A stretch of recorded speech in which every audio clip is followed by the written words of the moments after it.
Robots are taking over, according to Gates. The billionaire former Microsoft boss says artificial intelligence will change the world in the next decade, and humans will no longer be needed for most tasks. Take a look.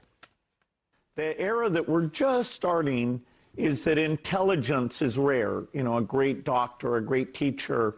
And with AI, over the next decade, that will become free, commonplace, you know, great medical advice, great tutoring, but it brings with it kind of so much change, you know, what will jobs be like? And so legitimately, people are like, wow, this is a bit scary. It's completely new territory. Well, Gates is excited about how AI could help with things like health and education. He also acknowledged concerns that it could take away jobs, especially in industries like manufacturing, transportation, and even healthcare. Joining us now is AI and workplace culture expert, Dr. Jessica Kriegel. We've had on before. Appreciate you joining us, Dr. Kriegel. Is Bill Gates' AI prediction realistic? Because if it is, in about 10 years, you and I won't be doing this. It's certainly realistic. And in fact, he's not the first one to make that prediction.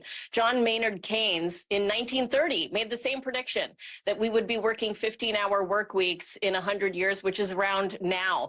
The question is, will this be a good thing for civilization or a bad thing? And that all depends on whether you're an optimist or a pessimist. I mean, one picture of the future is that we live in a post-scarcity civilization where we have everything that we need. We live in abundance. AI is doing the menial tasks, and we're able to then free ourselves up to do whatever it is that we like. But that matters. What matters there is how leaders make decisions on distribution of wealth and the mentality that we bring to it. So we'll have to wait and see what ends up happening and how we end up managing AI to run the world. How do you think society will adjust to such massive job shifts? Because you've mentioned before on here, it's about the human element. My daughter wants to go to college, be a journalist, and be a sports reporter on the sidelines of a football game. I don't believe AI robots are going to be behind her while a robot is reporting on that game. My other daughter, who's about to graduate, wants to be a jewelry designer, and there's that human element to those two jobs. But is this going to be for everyone?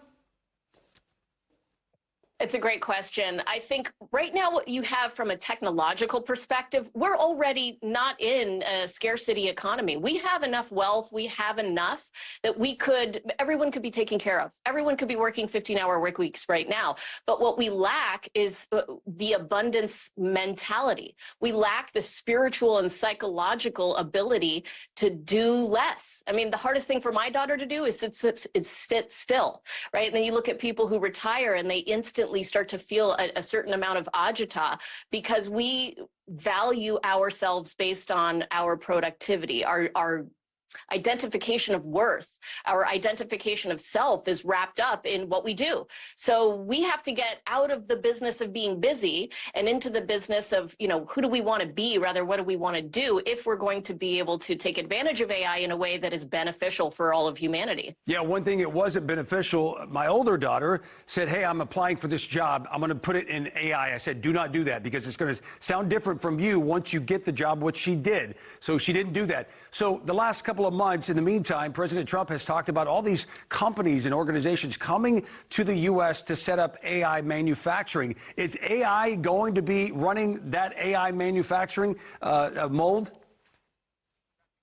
Absolutely. AI can already do so much. I mean, AI was created to manage tasks, but we're already using it for leadership tools. I mean, we are using AI to communicate with each other in email, to adjust the way that my tone is when I ask you for a favor. We're using AI to automate almost everything. And so we have to get out of this control-based thinking, and we have to understand our role as leaders in creating the right belief systems that will allow us to move forward progressively as a society together while leveraging AI where necessary and not lean so heavily into AI where we're using it for everything because it's more predictable than humans, which is, you know, it's easier when things are more predictable. So we lean a little bit more than we need to, perhaps. Yeah, and that is scary to say, hey, we're setting up AI, this $500 billion company, manufacturing in Texas or California or wherever. It's 20,000 jobs, but if you're saying AI is going to run AI manufacturing, that is scary. Of course, this is a story that's going to continue to develop as we continue. Dr. Jessica Kriegel, always a pleasure. Thank you for your context and insight as always. Fanchon. Joe, coming up, the King of England cancels today's engagements after a trip to the hospital.